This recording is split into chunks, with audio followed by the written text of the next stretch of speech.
Hello, ನಮಸ್ಕಾರ ಗೆಳೆಯರೇ. ಎಲ್ಲ ಹೇಗಿದ್ದೀರಿ? ಎಲ್ಲ ಚೆನ್ನಾಗಿದ್ದೀರ ಅಂತ ಭಾವಿಸಿದ್ದೀನಿ. ಯಾರ್ಯಾರು ಕ್ಷಿಪ್ರಕ್ರಾಂತಿ ಮೀಡಿಯಾ ಚಾನಲ್ನ ಸಬ್ಸ್ಕ್ರೈಬ್ ಮಾಡಿಲ್ಲ, ಲೈಕ್ ಮಾಡಿಲ್ಲ, ಶೇರ್ ಮಾಡಿಲ್ಲ, ಅವರೆಲ್ಲ ಲೈಕ್ ಮಾಡಿ, ಶೇರ್ ಮಾಡಿ. ಇನ್ನೊಂದು ಅಷ್ಟು ಒಳ್ಳೆ ಕಂಟೆಂಟ್ಗಳನ್ನ ಕೊಡೋದಕ್ಕೆ ನೀವೆಲ್ಲ ಸಪೋರ್ಟ್ ಮಾಡಿ ಅಂತ ಹೇಳ್ತಾ, ನೋಡಿ ಈಗ ವಿಷಯಕ್ಕೆ ಬರೋಣ. ಇಂಪಾರ್ಟೆಂಟು, ನಾವು ಒಂದಷ್ಟು ಇಂಗ್ಲೀಷ್ ಪದಗಳನ್ನ, ಅದರ ಅರ್ಥ ಏನು, ಮತ್ತು ಆ ಇನಿಷಿಯಲಲ್ಲಿ ಒಂದು ಪದಗಳನ್ನ ಹೇಳ್ತಾರೆ,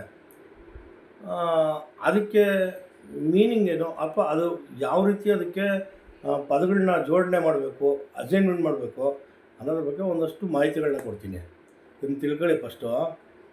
ನೋಡಿ, ಈಗ ಒಂದು ಉದಾಹರಣೆ, ನೀವು ಒಂದು ರೇಷನ್ ಕಾರ್ಡ್ ಮಾಡ್ತೀರಾ, ಇನ್ನೊಂದು ಮಾಡ್ತೀರಾ, ಮತ್ತೊಂದು ಮಾಡ್ತೀರಾ, ಅದಕ್ಕೆ KYC ಮಾಡಬೇಕು ಅಂತ ಹೇಳ್ತಾರೆ. ಬ್ಯಾಂಕಲ್ಲಿ ಅಕೌಂಟ್ ಮಾಡಬೇಕು ಅಂದರೆ KYC ಮಾಡಬೇಕು ಅಂತ ಹೇಳ್ತಾರೆ. ಈ ರೀತಿ ಒಂದಷ್ಟು ಡಿಪಾರ್ಟ್ಮೆಂಟ್ಗಳಲ್ಲಿ ಒಂದೊಂಥರ ಒಂದು ರೀತಿಯಲ್ಲಿ ಕೇಳ್ತಾರೆ. ಈ KYC ಅಂತಂದರೆ ಏನು, ಅದ್ರ ಫುಲ್ ಫಾರ್ಮ್ ಏನು, ಅದನ್ನು ತಿಳ್ಕೊಳ್ಬೇಕಲ್ವ ನಾವು. ಬನ್ನಿ ಅದನ್ನು ತಿಳಿಸ್ತಾ ಹೋಗ್ತೀನಿ. ಮೊದಲಿಗೆ KYC ಅಂದರೆ ನೌ ಯುವರ್ ಕಸ್ಟಮರ್. ಕೆ ಬಂದು ಸೈಲೆಂಟಾಗಿರುತ್ತೆ, ನಾವು ಯುವರ್ ಕಸ್ಟಮರ್, ಇದು KYC. IFSC ಅಂತ ಬರುತ್ತೆ. IFSC ಅಂತಂದರೆ ಏನು? IFSC ಅಂತಂದರೆ ಇಂಡಿಯನ್ ಫೈನಾನ್ಷಿಯಲ್ ಸಿಸ್ಟಮ್ ಕೋಡ್ ಅಂತ. ಪ್ಯಾನ್ ಅಂತ ಹೇಳ್ತಾರೆ, PAN. ಪ್ಯಾನ್ ಅಂದರೆ ಏನು? Permanent account number. ಅಂದರೆ ನಮ್ಮ ಜೀವಮಾನ ಪರ್ಯಂತ ಇರುವಂಥ ಏಕೈಕ ನಂಬರ್ ಅದು.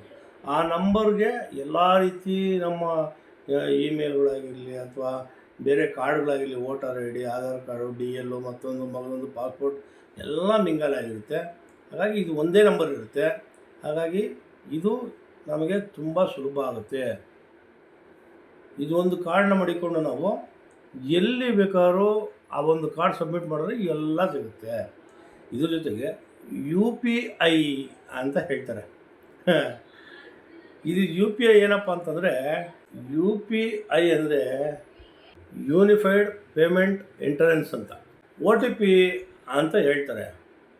OTP ಅಂದರೆ ಏನು? One time password. ಅಂದರೆ ಒಂದು ಬಾರಿ ಬರುವಂಥ ಆ ಪಾಸ್ವರ್ಡ್ನ ಸಂಖ್ಯೆ, ಆ ಸಂಖ್ಯೆನ ಪಾಸ್ವರ್ಡ್ ಅಂತ ಹೇಳ್ತಾರೆ. ಒನ್ ಟೈಮ್ ಪಾಸ್ವರ್ಡ್ ಅಂತ ಹೇಳ್ಬಿಟ್ಟು. ಹಾಗೆ ಪಿನ್ ಅಂತ ಹೇಳ್ತಾರೆ.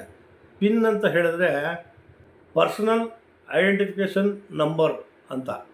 ಅಂದರೆ ನಮ್ಮನ್ನು ಬಿಂಬಿಸ್ಕೊಳ್ಳೋವಂಥ ನಮ್ಮ ರಹಸ್ಯವಾದಂಥ ಸಂಖ್ಯೆಗಳು ಅಂತ ಅರ್ಥ.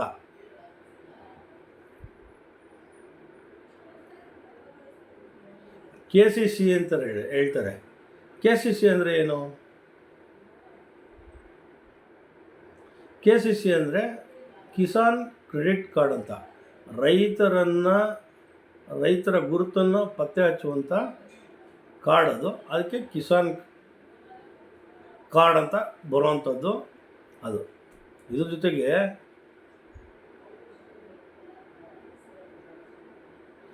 EMI ಅಂತ ಹೇಳ್ತಾರೆ, ಈಕ್ವಿಟೆಡ್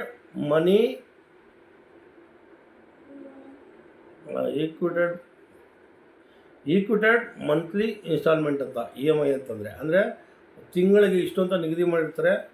ಆ ಒಂದು ಏನು ಸೀಮಿತ ಮೊತ್ತವನ್ನು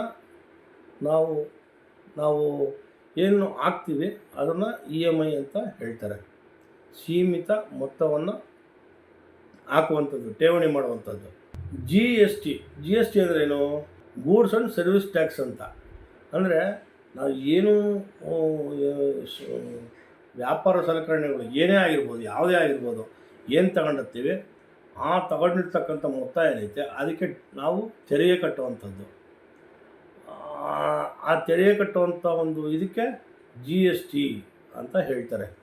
ATM ಅಂತ ಹೇಳ್ತಾರೆ.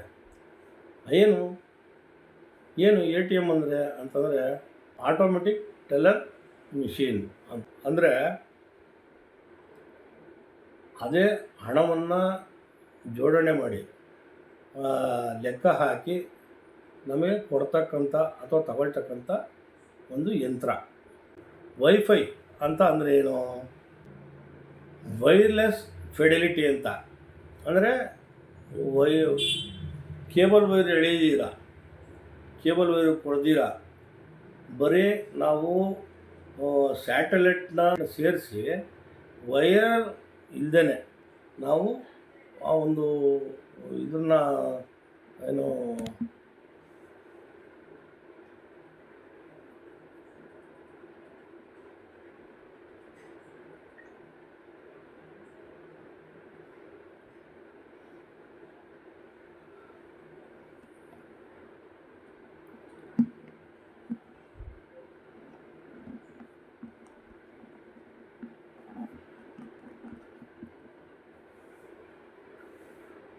ವೈರಿಲ್ದಿರ ಅಂತರ್ಜಾಲ ಮಾಹಿತಿಯನ್ನು ಒಳಗೊಂಡಂಥ ವೈಫೈ ಅಂತ ಹೇಳ್ತಾರೆ. PDF ಅಂತ ಹೇಳ್ತಾರೆ. PDF ಅಂದರೆ ಏನು? ಪೋರ್ಟಬಲ್ ಡಾಕ್ಯುಮೆಂಟ್ ಫಾರ್ಮ್ಯಾಟ್ ಅಂತ. SMS ಅಂತ ಹೇಳ್ತಾರೆ. ಏನು SMS ಅಂತ ಅಂದರೆ ಶಾರ್ಟ್ ಮೆಸೇಜ್ ಸರ್ವಿಸ್ ಅಂತ. ಅಂದರೆ ಚಿಕ್ಕದಾಗಿ ಚೊಕ್ಕವಾಗಿ ಏನಾದರೂ ಮಾಹಿತಿಯನ್ನು ವರ್ಗಾವಣೆ ಮಾಡ್ತೀವಿ ಅಂತಂದರೆ ಅದನ್ನು ಮೆಸೇಜ್ ಅಂತ ಹೇಳುವಂಥದ್ದು, SMS ಅಂತ ಹೇಳುವಂಥದ್ದು. ಇದಾದಮೇಲೆ MMS ಅಂತ ಹೇಳ್ತಾರೆ. MMS ಅಂತ ಹೇಳಿದ್ರೆ ಏನು? ಮಲ್ಟಿಮೀಡಿಯಾ ಮೆಸೇಜ್ ಸರ್ವಿಸ್ ಅಂತ. ಅಂದರೆ ನಾವು ಒಂದು ಹಲವಾರು ಒಂದೇ ಮಾಹಿತಿಯನ್ನು ಹಲವಾರು ಮಾಧ್ಯಮಗಳಿಗೆ, ಹಲವಾರು ಮೀಡಿಯಾಗಳಿಗೆ ನಾವು ಹಂಚ್ತೀವಲ್ಲ, ಅದನ್ನು ಮಲ್ಟಿಮೀಡಿಯಾ ಅಂತ ಹೇಳ್ತಾರೆ. ಸರ್ವಿಸ್ ಅಂದರೆ ನಾವು ವರ್ಗಾವಣೆ ಮಾಡುವಂಥದ್ದು ಅಥವಾ ವರ್ಗಾಯಿಸ್ಕೊಳ್ಳೋವಂಥದ್ದು, ಇಂಥದ್ದಕ್ಕೆ ಮಲ್ಟಿಮೀಡಿಯಾ ಸರ್ವಿಸಸ್ MSS ಅಂತ. ಇದ್ರ ಜೊತೆಗೆ CCTV ಅಂತ ಹೇಳ್ತಾರೆ. CCTV ಅಂತ ಏನಕ್ಕೆ ಹೇಳ್ತಾರೆ? ಕ್ಲೋಸ್ಡ್ ಸರ್ಕ್ಯೂಟ್ ಟೆಲಿವಿಷನ್ ಅಂತ. ಅಂದರೆ ಟಿ ವಿ ಇದ್ದರೂ ಅಥವಾ ಮೊಬೈಲ್ ಇದ್ರೂ ಆ ಒಂದು ಸ್ಕ್ರೀನ್ನಲ್ಲಿ, ಆ ಪರದೆ ಮೇಲೆ ನಾವೆಲ್ಲೇ ಇದ್ರೂ ಅಲ್ಲಿಂದ ನಾವು ಪಾರದರ್ಶಕವಾಗಿ ನೋಡ್ಬೋದು ಅನ್ನೋದಕ್ಕೆ CCTV ಅಂತ ಹೇಳ್ತಾರೆ. 4G 5G ಅಂತ ಹೇಳ್ತಾರೆ. ಏನಂದರೆ ಅಂತಂದರೆ 4th ಜನರೇಷನ್ 5th ಜನರೇಷನ್. ಅಂದರೆ 4th ಜನರೇಷನ್ ಅಂತಂದರೆ ಅವರು ಸ್ವಲ್ಪ ಇಂದಿನ ಕಾಲಮಾನಗಳಿಗೆ ಅಡ್ಜಸ್ಟ್ ಆಗಿದ್ದರು. 5G ಬಂದಮೇಲೆ ಎಲ್ಲದಕ್ಕೂ ಎಲ್ಲವನ್ನು ಕೈಗೆಟ್ಕುವಂಥ ರೀತಿಯಲ್ಲಿ ಮಾಡಿದ್ದಾರೆ. ಉದಾಹರಣೆಗೆ ಒಂದು ಹೆಬ್ಬೆರಳಿಂದ, ಒಂದು ತಮ್ಮಿಂಗ್ ಇಂಪ್ರೆಷನಿಂದ ನಾವು ಇಡೀ ಪ್ರಪಂಚವನ್ನು ನೋಡ್ಬೋದು. ಅಂದರೆ ವಿಧವಾದಂಥ ಆ್ಯಪ್ಗಳಿದೆ. ಒಂದೊಂದು ಆ್ಯಪ್ ಹೊಡೆದ್ರೆ ಒಂದೊಂದು ಆ್ಯಪಲ್ಲಿ ಒಂದೊಂದು ಥರ ಇದು ತೋರಿಸುತ್ತೆ. ಇವತ್ತಿನ ಕಾಲಮಾನಕ್ಕೆ ಅನುಗುಣವಾಗಿ 4G 5G 6G ಅಂತ ಹೇಳ್ತಾರೆ. WWW ಅಂದರೆ ವರ್ಲ್ಡ್ ವೈಡ್ ವೆಬ್. ಅಂದರೆ ನಾವು ಒಂದು ವೆಬ್ಸೈಟ್ ಅಂದರೆ ನಮ್ಮ ಒಂದು ಏನು ಚಿತ್ರಣಗಳನ್ನ ಮತ್ತು ರೀಲ್ಗಳನ್ನ ಮತ್ತು ಮಾಹಿತಿಗಳನ್ನ ಎಲ್ಲ ನಾವು ಶೇಖರಣೆ ಮಾಡಬೇಕು, ಹಾಗೆ ಎಲ್ಲರಿಗೂ ಹಂಚಬೇಕು. ಮತ್ತು ಎಷ್ಟೋ ವರ್ಷ ಅದನ್ನು ಇರಬೇಕು ಅನ್ನೋಂಥ ಕಾರಣಕ್ಕೆ ನಮ್ಮದೇ ಆದಂಥ ಒಂದು ವೆಬ್ಸೈಟ್ ಓಪನ್ ಮಾಡ್ತೀವಿ. ಅದು WWW ಯಾವುದು? ವರ್ಲ್ಡ್ ವೈಡ್ ವೆಬ್ಸೈಟ್ ಅಂತ. ಇಮೇಲ್ ಅಂತಂದರೆ ಎಲೆಕ್ಟ್ರಾನಿಕ್ ಮೇಲ್ ಅಂತ ಅರ್ಥ. ಅಂದರೆ ಇಷ್ಟು ವೇಗವಾಗಿ ಪ್ರಪಂಚ ಬೆಳೆದಿರೋದಕ್ಕೆ ಇದೆಲ್ಲ ನಮ್ಮ ಕೇಂದ್ರ ಸರ್ಕಾರ ಒಂದೊಂದೇ ತಗೊಂಬಂದು ಪ್ರತಿಯೊಬ್ಬರಿಗೂ ಈ ಮಾಹಿತಿಯನ್ನು ಹಂಚ್ಕೊಂಡು, ಈ ಮಾಹಿತಿಯಲ್ಲಿ ಪ್ರತಿಯೊಬ್ಬರನ್ನು ತೊಡಗಿಸ್ಕೊಳ್ಳೋ ರೀತಿ ಮಾಡಿ ಇವತ್ತು ಎಲ್ಲರೂ ಏನೋ ಒಂದಷ್ಟು ಪಂಗಡಗಳೇ ಇದ್ವು. ಸ್ಕೂಲ್ಗೆ ಹೋದ್ರೆ ಏನಾಗ್ಬಿಡ್ತೈತೆ, ಅಲ್ಲೋದ್ರೆ ಇಲ್ಲೋದ್ರೆ ಏನಾಗ್ಬಿಡ್ತೈತೆ, ಏನು ಬರಲ್ಲ. ನಾವು ದುಡಿಬೇಕು ತಿನ್ನಬೇಕು. ಕರೆಕ್ಟು, ದುಡಿದ್ರೇ ತಿನ್ನೋದಕ್ಕಾಗೋದು. ಮನೇಲಿ ಕೂತ್ಕೊಂಡಿದ್ರೆ ಯಾವುದು ತಿನ್ನೋಕ್ಕಾಗಲ್ಲ. ಆದರೆ ಆ ದುಡಿಯೋದಕ್ಕೆ ಮಾರ್ಗಗಳು ಬೇಕಲ್ಲ, ಹಲವಾರು ಮಾರ್ಗಗಳು, ಹಲವಾರು ರೀತಿಯಲ್ಲಿ. ಆ ಎಲ್ಲ ರೀತಿಗಳನ್ನು ನಿಮಗೆ ಪರಿಚಯ ಮಾಡಿಕೊಡ್ತಾ ಇರ್ತಕ್ಕಂಥದ್ದು ಕೇಂದ್ರ ಸರ್ಕಾರ. ಕೇಂದ್ರ ಸರ್ಕಾರಕ್ಕೊಂದು ದೊಡ್ಡ ಸಲಾಮ್. ಜೈ ಹಿಂದ್, ಜೈ ಕರ್ನಾಟಕ.